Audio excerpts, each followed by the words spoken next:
আমার দেশে দেখবেন কিছু স্ট্যান্ড নিয়ে ঘুরে দেখবেন, এরা বাইট নিতে যায়।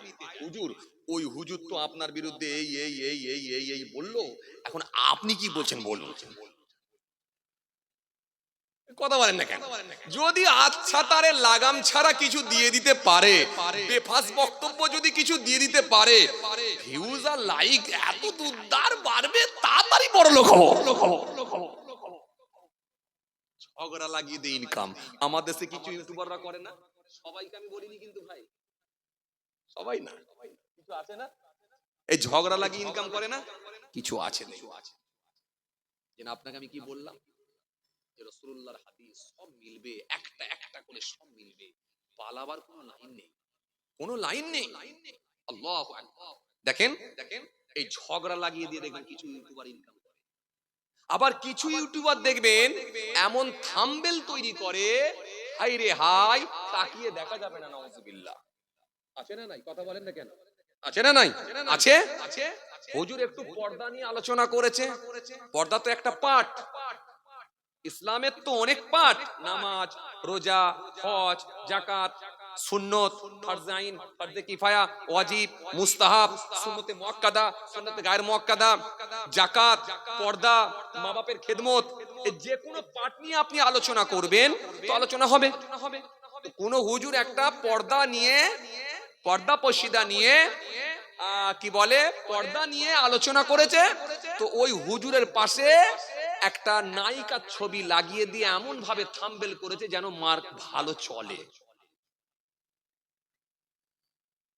এগুলো কোনো মুফতি সাহেবের কাছে গিয়ে ভালো করে জিজ্ঞাসা করবেন, তো হুজুর এই মেয়ের ছবি দিয়ে ইনকাম করা যাবে আর ঝগড়া লাগিয়ে দিয়ে ইনকাম করা যাবে? জিজ্ঞেস করেন তো হুজুর, হুজুর হুজুর এই টিকটক করে ইনকাম করা যাবে হুজুর? কে ঝাড়ু দিয়ে ইনকাম করছে, কথা বলে না। গরুর দুধ দহন করছে, তাই দেখিয়ে ইনকাম হচ্ছে, কথা বলে না। সংসারের সাংসারিক কাজগুলো করছে, রান্না হচ্ছে, বেগুন ভাজা হচ্ছে, মাছ ভাজা হচ্ছে, সেগুলোকে দেখি ইনকাম হচ্ছে। এরকম ইনকাম চলছে না? সব ইউটিউবার নাই। আবার কিছু আছে তারা একমাত্র শুধু কোরআন হাদিস আল্লাহ রাসূলের কথাগুলি তুলে ছাড়ে দিয়ে আলহামদুলিল্লাহ যতটা হোক সমাজের খেদমত হোক।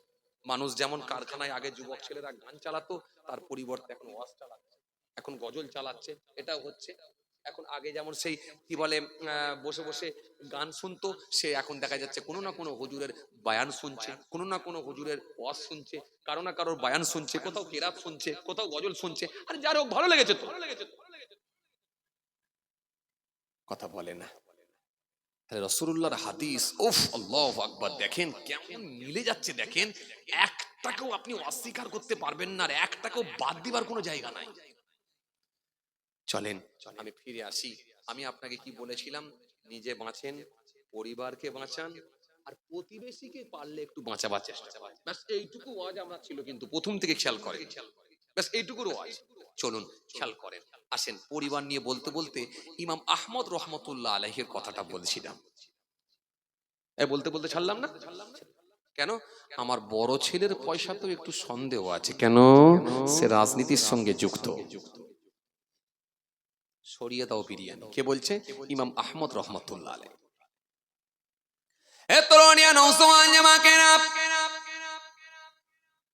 ইয়া মাই মুরব্বিয়ানি রুকুত, বাবা নাসুরে রেখে দিয়ে ইমাম আহমদ রহমতুল্লাহ আলাইহি হুজুর সেই সময় বললেন, বাবা খাদেম সরিয়ে দাও বাবা, আমার বড় ছেলের পয়সাতেও সন্দেহ আছে, কারণ সে রাজনীতির সঙ্গে যুক্ত, রাজকর্মের সঙ্গে যুক্ত। এই জন্য আমি বলি ওই পয়সা খাওয়াটা আমারও বৈধ হবে না। যাও বিরিয়ানিটা সরিয়ে দাও, পোলাওটাকে সরিয়ে দাও, ছেলেকে বাবা খাদেম পোলাওটাকে সরিয়ে দাও, আর আজকে আমার এখানে যেটা রান্না হয়েছে সেটা আমার জন্য নিয়ে এসো।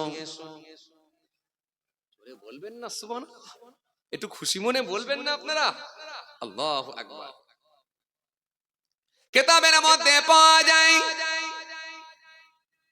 কিতাবের মধ্যে পাওয়া যায় হযরত ইমাম আহমদ রহমাতুল্লাহ আলাইহি হুজুর যখন এই কথাটা বলেছেন, খাদেম সাহেব পোলাও সরিয়ে দিলেন, বিরিয়ানি এগে সরিয়ে দিলেন, সরিয়ে দিয়ে হুজুরের দরবারে যে রান্না হয়েছিল, হুজুরের নিজের হাত মেহনত, হুজুরের নিজের হালাল টাকা থেকে যে রান্না হয়েছিল, সে খাবারটা হুজুরের কাছে নিয়ে আসা হলো।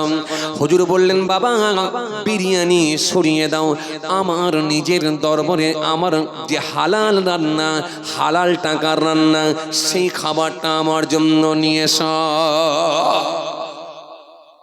হুজুর ওই খাবারটা খেয়ে নিলেন, আল্লাহর নাম নিয়ে খেয়ে নিলেন, খেয়ে নিজের ক্ষুধা নিবারণ করলেন, ক্ষুধার যন্ত্রণা নিবারণ করলেন। হুজুর খাবারটা খেয়ে কমপ্লিট করলেন, খাবার খাওয়া হয়ে গেল, সম্পূর্ণ হলো, কমপ্লিট হয়ে গেল। কয়েকদিন কেটে গেল, কয়েকদিন কেটে যাওয়ার পরে হযরত ইমাম আহমদ রাহমাতুল্লাহ আলাইহি হুজুর খাদেমকে ডাকলেন, খাদেমকে ডেকে বললেন, বাবা খাদেম, সেদিনে যে পোলাওটাকে আমি খাই না রেখে দিতে বলেছিলাম, ওটা কি করলে?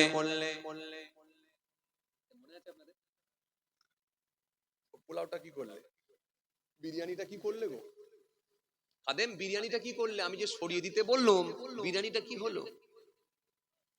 খাদেম বলছে, হুজুর শুনে রেখে দেন, জেনে রেখে দেন, ওই বিরিয়ানিটাকে আমি সরিয়ে রেখেছিলাম, কিন্তু সরিয়ে রাখার পরে আমি ফেলে দিতে ভুলে গিয়েছিলাম। কয়েকদিন পরে দেখি দুর্গন্ধ হয়ে গেছে, খাবারটা পচে গেছে। আমি মনে মনে ভাবলাম, পচা খাবারটাকে আর কি করব? সামনে দরিয়া ছিল, নদী ছিল, নদীতে নিয়ে গিয়ে আমি খাবারটাকে ঢেলে দিয়েছি যাতে মাছ খেয়ে নেয়। হযরত ইমাম আহমদ রহমতুল্লাহ আলাইহি হুজুর বললেন, বাবা তুমি দরিয়ায় ঢেলে দিলে, মাছগুলো ওই হারাম খাদ্য খেয়ে ফেললাম। আজ থেকে আমি আহমদ রহমতুল্লাহ আলাইহি, আমি ইমাম আহমদ, আমার জন্য ওই দরিয়ার মাছ খাওয়াটা হারাম হয়ে গেল। আল্লাহু আকবার। একবার বুঝছেন কথা? মাছ খাওয়াটাও আমার জন্য জায়েজ হবে।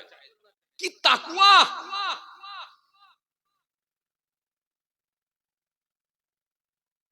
আর আপনার বাড়িতে সুদ চলছে, আপনি প্রতিবাদ করলেন না। আপনার বাড়িতে হারাম খাদ্য ঢুকে যাচ্ছে, আপনি প্রতিবাদ করলেন না। আপনার ছেলে হারাম খাদ্যের সঙ্গে হারাম কাজের সঙ্গে যুক্ত, আপনি প্রতিবাদ করলেন না। আপনি নামাজ পড়ে হোর করে দিচ্ছেন।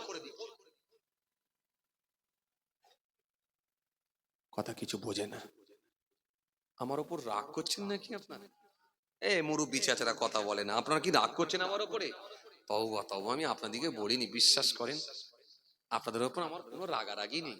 আল্লাহই জানে আমি কয়েক ঘন্টার মেহমান। সে গত বছর আল্লাহ নিয়ে এসেছিলেন, আমার ভাইজান দাওয়াত করেছিলেন। আবার এক বছর পরে আল্লাহ নিয়ে এসেছেন, আল্লাহ হায়াতে রেখেছিল বলে আপনাদের সামনে দেখা হলো। তো আপনাদেরকে আমি কাউকে ইন্ডিকেট করে বলিনি, কারোর সঙ্গে আমার মনোমালিন্য নেই, বিশ্বাস করেন। সবার সঙ্গে আলহামদুলিল্লাহ আমার সুসম্পর্ক আছে, কারোর সঙ্গে আমার খারাপ সম্পর্ক নেই, বিশ্বাস করেন। কারোর সঙ্গে জীবনে ঝগড়া হয়নি আলহামদুলিল্লাহ। কোনো উলামা, কোনো হযরত, কোনো বক্তা, কোনো ওয়াইজিন, কারোর সঙ্গে আমার কথা কাটাকাটি, কারোর সঙ্গে আমার ঝগড়া হয় না। কেন? মাইকে উঠে ঝগড়া করার জন্য যদি যায়, এ তো আল্লাহর দরবারে ধরা খেতে হবে। কেন আমি ইন্ডিকেট করে একজনকে ছোট করব? আরে ছোট করার মালিক, বড় করার মালিক, সবের মালিক তো আল্লাহ। তুমি কাউকে নামাতে পারবে? হাজার চেষ্টা করলেও তুমি নামাতে পারবে না। আর তুমি কাউকে তুলতেও পারবে না। তোলার মালিক যিনি, নামানোর মালিক তিনি। আল্লাহ যদি কাউকে টিকি ধরে তোলে, পৃথিবীর কোনো ক্ষমতা নাই তাকে নামাতে পারে। আর আল্লাহ যদি কাউকে বলে নামাবো, পৃথিবীর কোনো ক্ষমতা নাই তাকে টিকি ধরে তুলে দাঁড় করাতে পারে। ভাইরা আমার, বন্ধুরা আমার, সাথী মহব্বতের ভাইরা, যে কথা বোঝাতে চাইছিলাম, আমি আপনাদেরকে একটু সার্বিকভাবে বলছি, যাতে করে আমরা হারাম থেকে বাঁচতে পারি। হারাম হারাম হারাম, হারাম কখনো হালাল হয় না। ইয়া আইয়ুহাল্লাযীনা আমানু কুলু মিন তাইয়্যিবাতি মা রাযাকনাকুম। কোরআনে আল্লাহ স্পষ্ট ঘোষণা দিয়ে দিয়েছেন। ভাইরা আমার, বন্ধুরা আমার, সাথী মহব্বতের ভাইরা, ভুল বুঝবেন না, রাগ করবেন না। এই পরিবারের দিকে আপনি লক্ষ্য দেন, নজর দেন। আপনার পরিবারকেও কিন্তু বাঁচানোর দায়িত্বটা আপনার। নিজে বেঁচে আর পরিবার, আপনি যদি নিজে বেঁচে জান্নাতে যাওয়ার চেষ্টা করেন, ধরা খেয়ে যাবেন, ধরা খেয়ে যাবে। এই জন্য পরিবারকে বাঁচানোর দায়িত্বটা আপনি নেন। আপনার পরিবারের দিকে দৃষ্টি দেন, নজর দেন। কোন ছেলেটা নামাজ পড়ছে না, নজর দেন, নজর দেন। ছেলেটার 15 বছর বয়স হয়ে গেল, কেন নামাজ পড়বে না? প্রতিবাদ করুন। ছেলেটা 14 বছর বয়স হয়ে গেল, কেন নামাজ পড়বে না? কেন নামাজ পড়বে না? মেয়েটার 15 বছর বয়স হয়ে গেল, কেন পর্দার মধ্যে থাকবে না? কেন বোরখা পরে বাইরে বেরোবে না? এই প্রতিবাদ আপনাকে করতে হবে। ভাইরা আমার, বন্ধুরা আমার, সাথী মহব্বতের ভাইরা, ভুল বুঝবেন না, রাগ করবেন না। বর্তমান সিচুয়েশন খুব খারাপ, পরিস্থিতি খুব খারাপ। এই জন্য আপনি যদি তাকিয়ে দেখেন না, ভালো মানুষের সব মিলিয়ে যদি দেখেন, ভালো মানুষের আজকের দিনে অভাব চলছে, নেক মানুষের আজকের দিনে অভাব চলছে, তাকওয়াওয়ালা মানুষের আজকের দিনে অভাব চলছে। কথা বুঝছেন?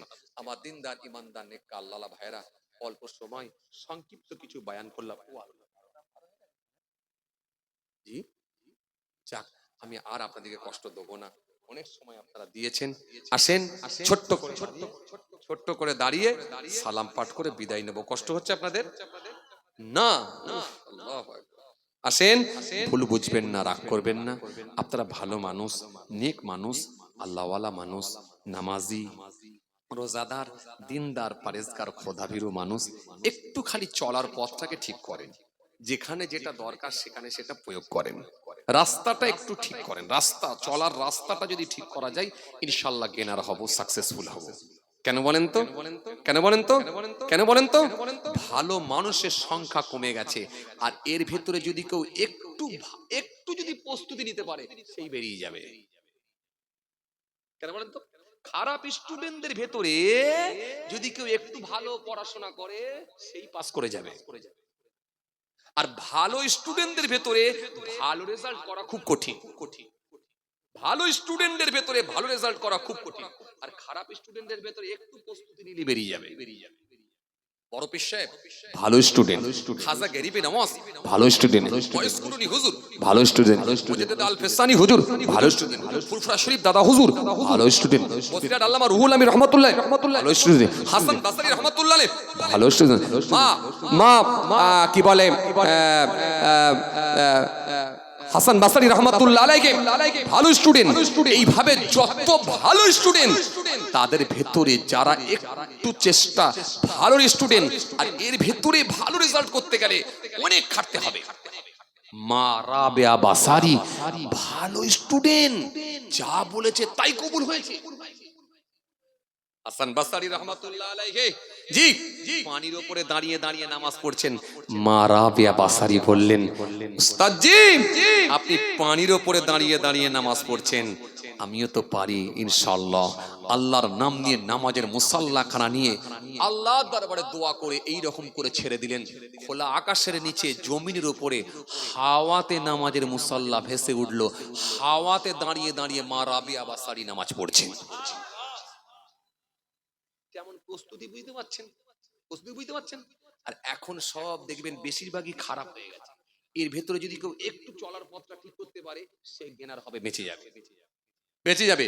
একটু যদি কেউ চলার পথটাকে ঠিক করে নিতে পারে, সে লোকটাই বেঁচে যাবে। কেন? খারাপের ভেতরে ভালো রেজাল্ট করা খুব সহজ, আর ভালোর ভেতরে ভালো রেজাল্ট করা খুব কঠিন। কথা কিছু বুঝতে পারছেন? বুঝতে পারছেন? সুদখোর বেড়ে গেছে, ঘুষখোর বেড়ে গেছে, মিথ্যেবাদী বেড়ে গেছে, কি বলে আমানতের খেয়ানতকারী বেড়ে গেছে, অহংকারী লোক বেড়ে গেছে, আপনার কি বলে চুরি বেড়ে গেছে, আপনার কি বলে প্রতিবেশীর মালকে আত্মসাৎ করে নেওয়ার লোক বেড়ে গেছে, কি বলে হিংসুক লোক বেড়ে গেছে। এই সব লোক আজকের দিনে বেড়ে যাচ্ছে। এর ভেতরে যদি কেউ ঠিকঠাক ভাবে চলার পথটা ঠিক করে নিতে পারে, সে বেঁচে যাবে ইনশাআল্লাহ, চিন্তা নাই। যাই হোক বাবাজি, আমার ভাইরা সকলে আমার জন্য দোয়া করবেন, আমি আপনাদের জন্য দোয়া করি। আল্লাহ আমাদের সকলকে বলার থেকে শোনার থেকে বেশি বেশি করে আমল করার তৌফিক দেন। সকলে বলি আল্লাহুম্মা আমিন। আসেন ছোট্ট করে দাঁড়িয়ে একটু সালাম পাঠ করে দোয়া হবে। নবী